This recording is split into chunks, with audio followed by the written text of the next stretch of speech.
Nandito po tayo ngayon sa isang project namin dito sa Tanawan, Batangas, Sita Maria Subdivision po. Ito po yung isa sa pinakasulit na unit dito, the Lucia model. Meron na po siyang parking at mini garden sa inyong house.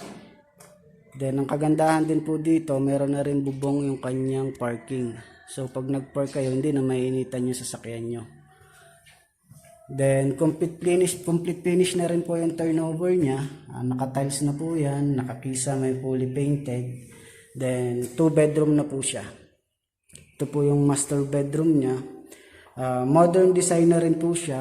Glass na rin po yung window niya. Pwede nyo lagyan ng blinds. Then meron na rin po siyang naka-ready na for aircon. Then meron na rin po dito saksakan ng aircon. Then ito naman po yung isang room niya.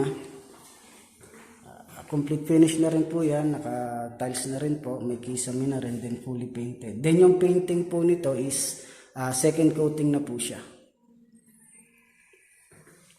Ito po yung kitchen sink niya. Naka-ready na rin po yung gripo niya. Then ito yung CR niya po. Complete finish na rin po yung CR niya. May shower na rin. May flush na rin yung toilet niya. Meron na rin po siyang sink sa loob. Then ito po yung pinaka laundry area niya po. Ito po siya. Meron naka-ready na rin po yung faucet ng tubig dyan.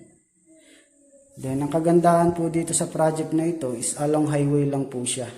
Malapit lang po siya sa Walter Tanawan, katapat lang po ng Nuestra Señora Parish.